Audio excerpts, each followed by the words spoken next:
केते दिन साहेब ओडिशा। साथियों, आज मैं यहां आपसे डबल आशीर्वाद मांगने आया हूं। डबल आशीर्वाद चाहिए, मिलेगा ना? जरा पूरी ताकत से बताओ तो पता चले। मिलेगा? डबल आशीर्वाद मिलेगा? बरगढ़ से श्री प्रदीप पुरोहित जी और संबलपुर से धर्मेंद्र प्रधान जी को भारी बहुमत से जिताकर लोकसभा भेजना है।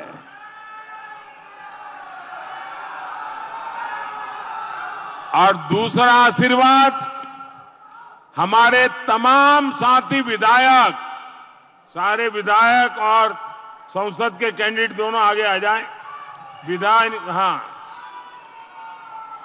ये बाकी जो हमारे विधानसभा के उम्मीदवार हैं, उन सबको जिताकर भुवनेश्वर में सरकार बनानी है।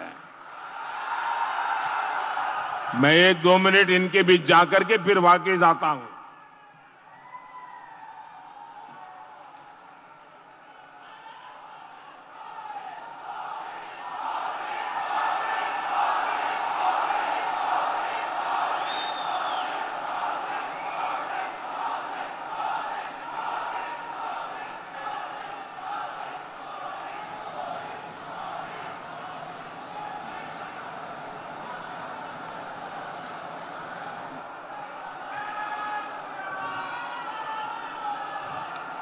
और आप जब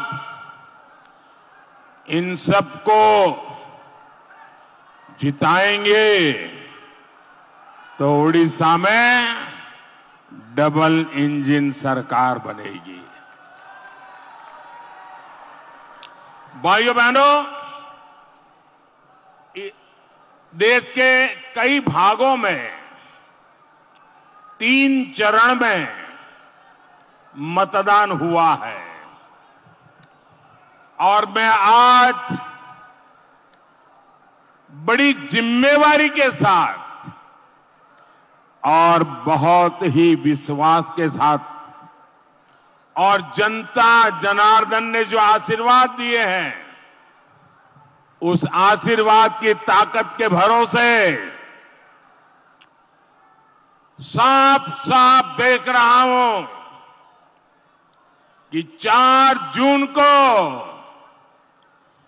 एनडीए का 400 पार करना पक्का हो चुका है। इतना ही नहीं, कांग्रेस पार्टी मान्य विपक्ष भी बन नहीं पाएगी। उसके लिए उनके शहजादे की उम्र से भी कम सीटें मिलने वाली है।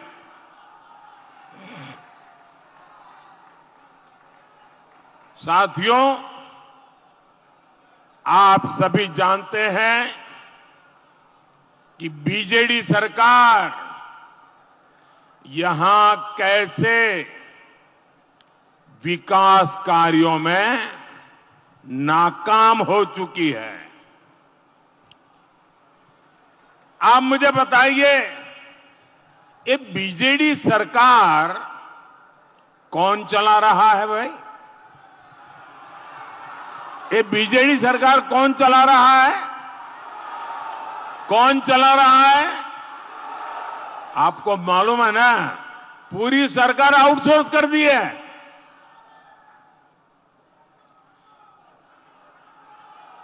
यहां पर डेमोक्रेटिकली चुने हुए विधायक और विधायकों ने चुने हुए मुख्यमंत्री, इन सबके ऊपर एक सुपर सीएम बन गए हैं।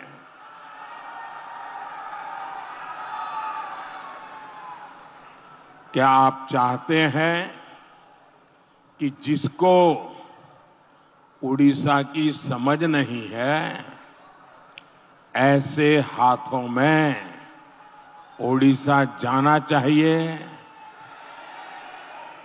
ऐसे हाथों में उड़ीसा जाना चाहिए? उड़ीसा को बचाने की जिम्मेवारी किसकी? उड़ीसा को बचाने की जिम्मेवारी किसकी?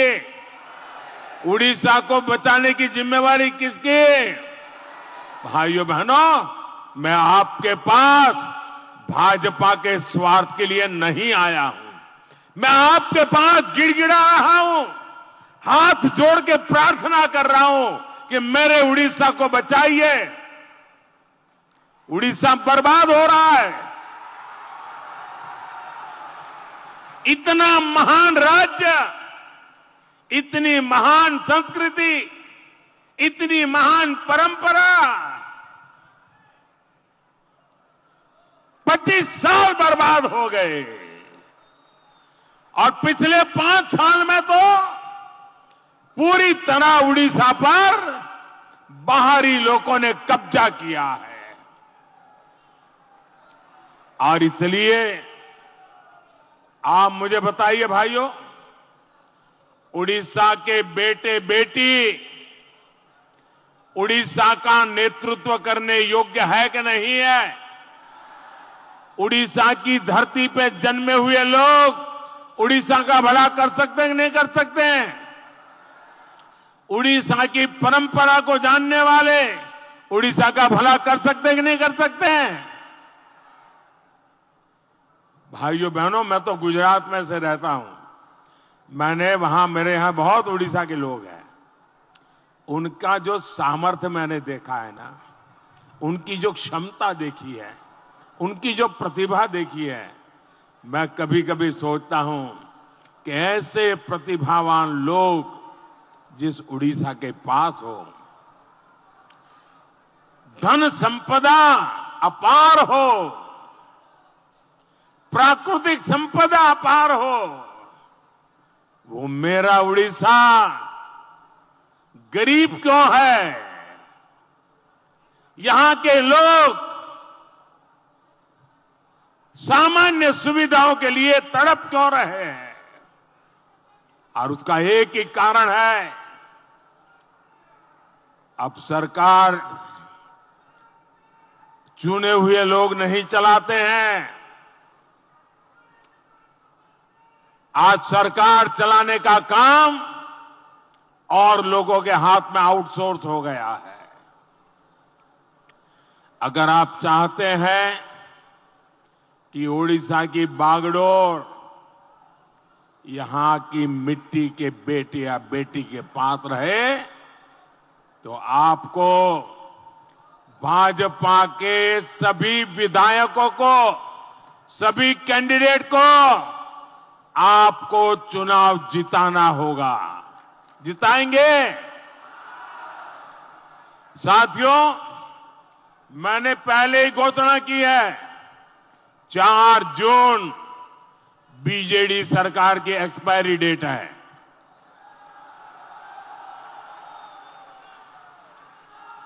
और 10 जून को मैं आपको भुवनेश्वर आने का निमंत्रण देने आया हूं। 10 जून को आप सबको भुवनेश्वर आने का मैं निमंत्रण देने आया हूं।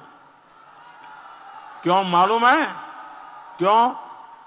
भुवनेश्वर में क्या काम है? भुवनेश्वर में 10 जून को भाजपा सरकार के मुख्यमंत्री का शपथ समारोह होने वाला है। और मेरी गारंटी है, भाजपा उड़ीसा की मिट्टी में रमा हुआ, उड़ीसा की मिट्टी में पैदा हुआ, उड़ीसा की मिट्टी में पला बढ़ा, उड़ीसा की संस्कृति परंपरा को जीने वाला उड़िया बेटा या बेटी ही मुख्यमंत्री बनेगी। भाइयों और बहनों, हमारा ये क्षेत्र किसानों की कुशल बुनकरों की धरती है। प्रकृति ने भी यहां सब कुछ दिया है। जो समृद्धि के लिए जरूरी होता है वो सब मेरे उड़ीसा के पास है। लेकिन बीजेडी की सरकार ने भात हांडी को खाली कर दिया है। सब कुछ बीजेडी के नेताओं की तिजोरी में चला गया है। यहां कानून व्यवस्था चमराई हुई है। दिन दहाड़े मंत्री तक की हत्या हो जाती है।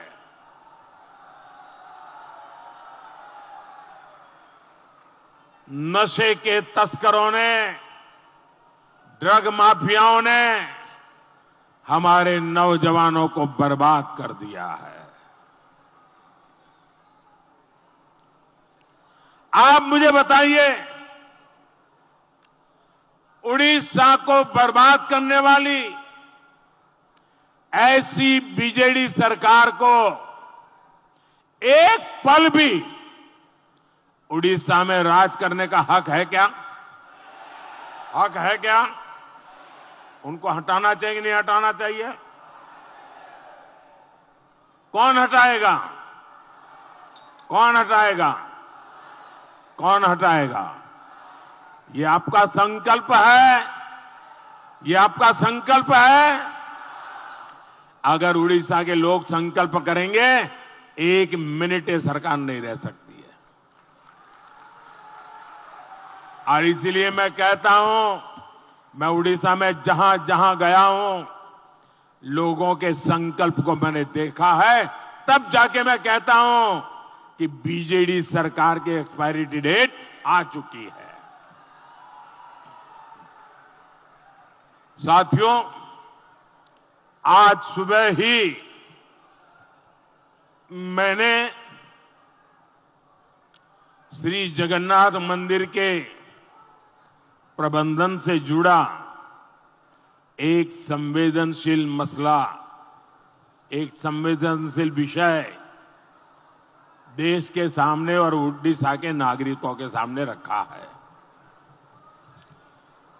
जगन्नाथ जी मंदिर के श्री रत्न भंडार की चाबियां पिछले 6 साल से गायब है। श्री रत्न भंडार में अकूत धन दौलत है, लेकिन उसकी सही स्थिति सामने नहीं आ रही है। उड़ीसा सरकार श्री रत्न भंडार की जांच रिपोर्ट को सामने नहीं आने दे रही है। आखिर उड़ीसा सरकार किसका हित साध रही है? भाइयों और बहनों, गांव का, किसानों का जीवन बेहतर करने के लिए मोदी दिन रात परिश्रम करता है।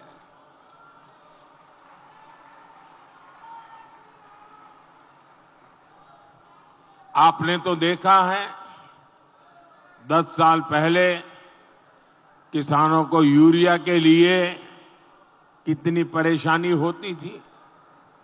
आज यूरिया और दूसरी खाद के लिए कोई परेशानी नहीं है। पुरानी सरकारों की नीतियों के कारण तालचेर सहित अनेक खाद कारखाने बंद हो गए थे। भाजपा सरकार ने ऐसे यूरिया कारखाने फिर से शुरू किए हैं। तालचेर में भी तेज गति से काम चल रहा है। दुनिया में यूरिया की जो बोरी 3,000 रुपये में बिकती है, वो आपको मोदी सरकार 300 रुपये से भी कम कीमत में देती है। किसानों को सस्ती खाद मिले, सिर्फ इसके लिए मोदी सरकार ने 12 लाख करोड़ रुपए किसानों के लिए खर्च किए हैं। साथियों, मोदी ने दुनिया की सबसे बड़ी अनाज भंडारण योजना शुरू की है। बेटी आप बैठिए, आप लोग कब तक खड़े रहोगे? बैठो बेटा। आपने बढ़िया चित्र बनाया है, मैं आपका आभारी हूं। आप बैठिए, आप लोग बैठिए। अच्छा भाई, एसपीजी के लोग जरा ये चित्र ले लीजिए इन बच्चों से।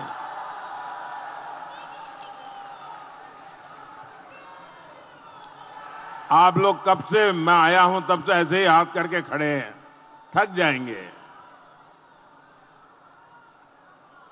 पीछे अपना नाम पता लिख देना, नाम पता लिख देना। आपका इतना आशीर्वाद, प्यार, परमात्मा आपको शक्ति दे, भगवान जगन्नाथ आपको शक्ति दे। साथियों, छोटे किसानों को अपना धान रखने के लिए गोदाम मिले, जब बाजार में सही कीमत मिले तब वो अपना धान बेच सके, ये सुविधा हम बना रहे हैं।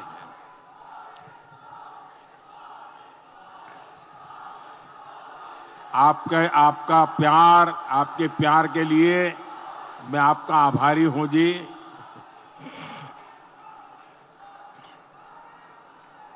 वो दूर वाला भी चाहता है वहां से, वो नीचे रखो भैया, मैं कहां ये करता रहूंगा, फिर तो सभा में कुछ बोल ही नहीं पाऊंगा। आपका प्यार मेरे सर आंखों पर, लेकिन आप हाथ नीचे करिए, थक जाओगे भाई। मुझे मन में चिंता होती है। ये छोटे छोटे बच्चे अपना हाथ ऐसे ही खड़ा करके, आप हाथ नीचे कीजिए, मैंने देख लिया है भाई। अपने शरीर को कष्ट क्यों देते हो जी? साथियों, यहां बरगढ़ में किसानों के खाते में पीएम किसान सम्मान निधि के भी 400 करोड़ रुपए पहुंचे हैं। भाइयों और बहनों, लेकिन दुर्भाग्य है कि बीजेडी सरकार आपको धोखा देने का कोई मौका नहीं छोड़ रही है। यहां 2200 रुपये के आसपास धान का समर्थन मूल्य है, लेकिन किसान को 1600 या 1700 रुपये ही मिलते हैं। बाकी का पैसा कहां जाता है भाई? कोई न कोई तो मारता है ना, कोई तो पैसे चोरी कर लेता है ना। बीजेडी के बिचौलियों की जेब में पैसा चला जाता है। ये भ्रष्टाचार, जरा मुझे बताइए, ये भ्रष्टाचार रुकना चाहिए कि नहीं रुकना चाहिए? ये भ्रष्टाचार रुकना चाहिए कि नहीं रुकना चाहिए? ओडिशा भाजपा ने घोषणा की है कि धान का समर्थन मूल्य 3100 रुपया किया जाएगा। इतना ही नहीं, धान खरीदने के 48 घंटे में उसके खाते में पैसा भी पहुंच जाएगा।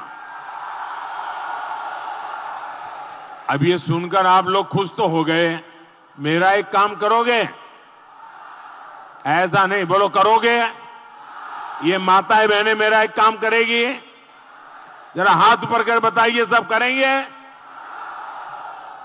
आपके इस इलाके में, दोनों लोकसभा सीट के इलाके में और सभी एमएलए के इलाके में जितने भी किसान हैं, उन सबको जाकर के बताओगे कि मोदी जी ने कहा है कि 3100 रुपया मिलेगा? बताओगे? यहां आनंद करने से काम नहीं चलेगा भाई। मुझे किसान के घर में आनंद चाहिए, और यही गारंटी छत्तीसगढ़ में भाजपा ने दी थी। वहां छत्तीसगढ़ के धान किसानों की खरीद इसी एमएसपी पर हुई और पैसा उनके खाते में जमा भी हो गया। भाइयों और बहनों, यहां अनेक साथी टेक्सटाइल के काम से जुड़े हैं। हमारे बुनकर भाई बहन मेड इन इंडिया के भी शिल्पकार हैं। संबलपुरी साड़ियां, ये तो नाम दुनिया भर में है। हम हथकरघा को हमारे टेक्सटाइल सेक्टर पर विशेष बल दे रहे हैं। भाजपा सरकार टेक्सटाइल इंस्टीट्यूट्स में पढ़ाई के लिए बुनकर के बच्चों को 2 लाख रुपए की स्कॉलरशिप दे रही है। पिछले 10 वर्षों में 600 से अधिक हैंडलूम क्लस्टर विकसित किए गए हैं। इनमें अब तक हजारों बुनकरों की ट्रेनिंग हो चुकी है। बुनकरों को नई मशीनें, नए उपकरण दिए जा रहे हैं। हथकरघा बुनकरों को रियायती दरों पर कच्चा माल यानी धागा दिया जाता है। कच्चे माल को लाने का खर्च भी सरकार वहन करती है। इसके अलावा श्रमिकों को कर्जे और वर्कशेड भी दिया जा रहा है। मुद्रा योजना के माध्यम से भी बुनकरों को बिना गारंटी का ऋण मिलता है। ओडिशा भाजपा ने 3 इंटीग्रेटेड टेक्सटाइल पार्क स्थापित करने की घोषणा की है। बुनकरों और हथकरघा श्रमिकों को सम्मान निधि देने की भी घोषणा की है। ये सब आपके लिए क्यों हो रहा है? क्योंकि मैं आप ही की तरह गरीबी से निकल करके आया हूं। गरीब की जरूरतों को मैं समझ पाता हूं। आपका दुख दर्द, आपकी जरूरतें अगर मोदी नहीं समझेगा तो कौन समझेगा? भाइयों और बहनों, आजादी के अनेक दशकों तक आदिवासी क्षेत्रों को विकास से वंचित रखा गया। आदिवासियों को आर्थिक और राजनीतिक सिस्टम से दूर रखा गया। लेकिन 10 वर्षों में हमने आदिवासी बच्चों, उनके सच्चे सशक्तिकरण पर बल दिया। 10 सालों में जनजातीय कल्याण का बजट 5 गुना बढ़ाया है।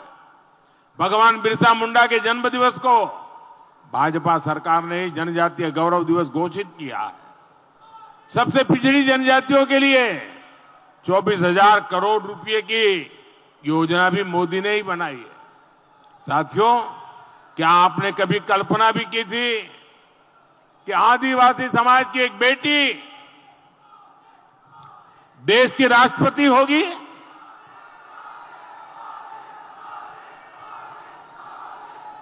उड़ीसा की आदिवासी बेटी आज देश की तीनों सेनाओं को कमांड करती है। राष्ट्र का नाम बढ़ा रही है। राष्ट्रपति पद की शोभा बढ़ा रही है। ये काम किसने किया? ये काम किसने किया? द्रौपदी जी को राष्ट्रपति बनाने का काम किसने किया? किसने किया? किसने किया? अरे मोदी ने नहीं किया, ये आपके एक वोट ने किया है। आपने वोट दिया, मोदी को सेवा करने का मौका मिला और तब जाकर के द्रौपदी मुर्मू जी देश की राष्ट्रपति बनी। ये आपके वोट की ताकत है। जब द्रौपदी मुर्मू जी उड़ीसा की है, इसी मिट्टी से निकली है, जब वो राष्ट्रपति बनी, आपको गर्व हुआ कि नहीं हुआ? उड़ीसा का मान सम्मान बढ़ा कि नहीं बढ़ा? माताओं बहनों का मान सम्मान बढ़ा कि नहीं बढ़ा? लेकिन कांग्रेस और उसके सहयोगी आज तक इस बात को स्वीकार नहीं कर पा रहे हैं। वो लगातार आदिवासी बेटी का अपमान कर रहे हैं। आपको पता होगा, अभी 4-6 दिन पहले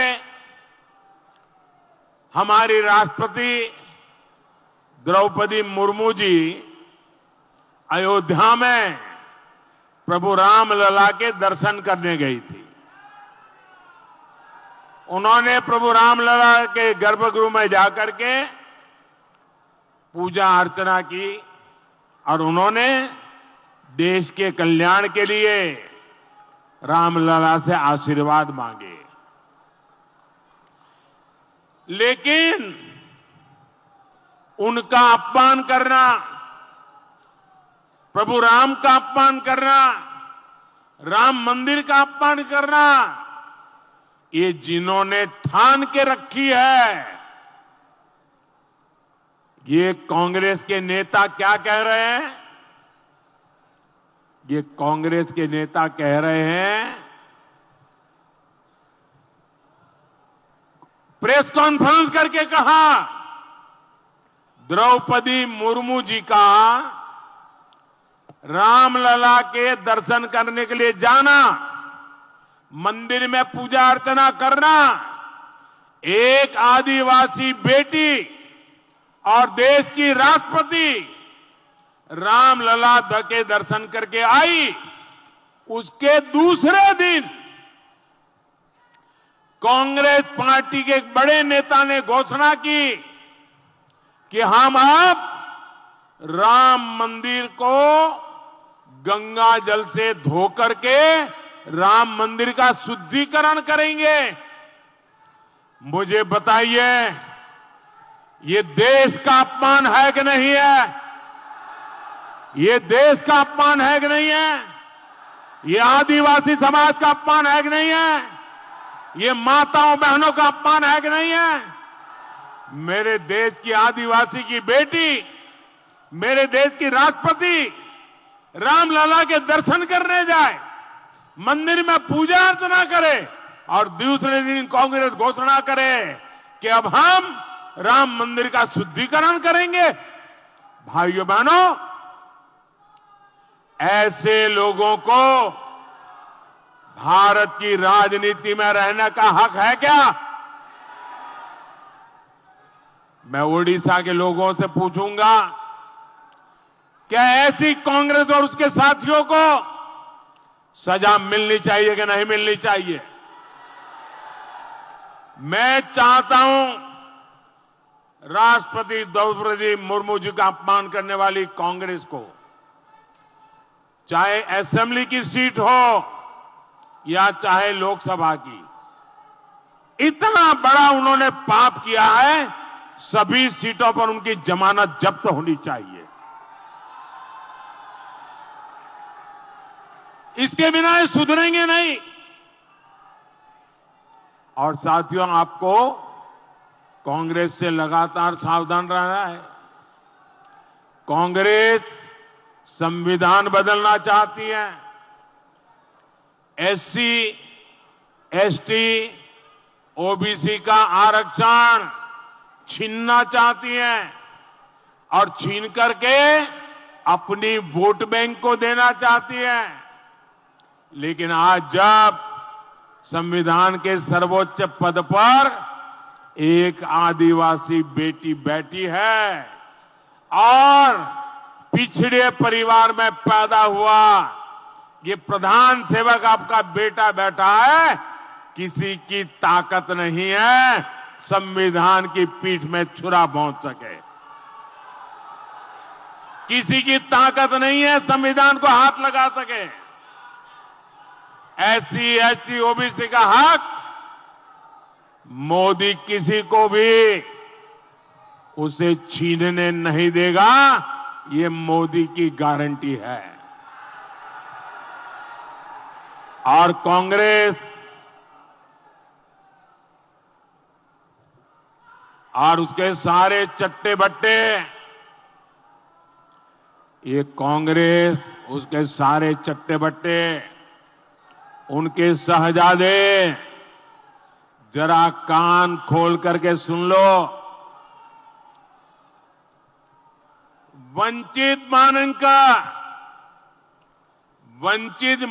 का जहां अधिकार मोदी है उसी तार चौकीदार।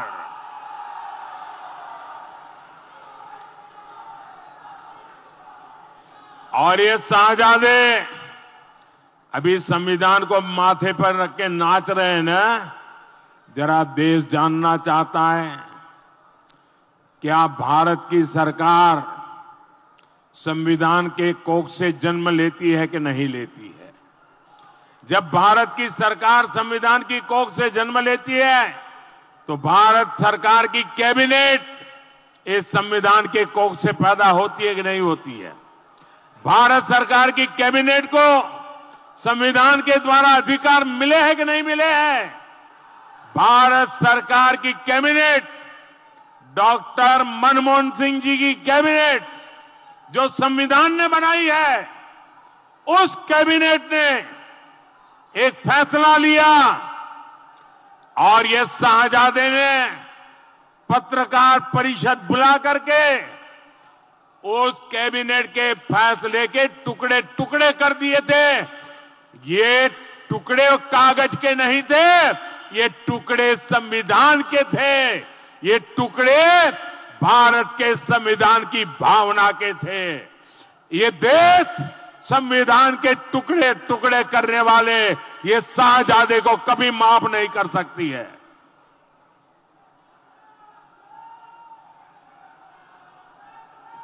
साथियों, रेल हो, रोड हो, एयरपोर्ट हो या अस्पताल, भाजपा विकास के लिए दिन रात मेहनत करती है।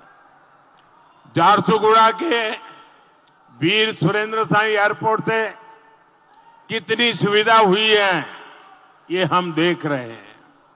रोड और रेल के ऐसे तमाम प्रोजेक्ट 4 जून के बाद तेजी से पूरे होंगे। साथियों, आपको भारी संख्या में मतदान करना है। हर बूथ पर कमल के निशान पर बटन दबाना है। और जब आप इन सबको कमल से वोट देंगे, जब कमल निशान पर बटन दबाएंगे ना, तो आपका वोट सीधा सीधा मोदी के खाते में जाएगा। मोदी को मजबूती मिलेगी। तो आप ज्यादा से ज्यादा मतदान कराएंगे, सारे पोलिंग बूथ जीतेंगे।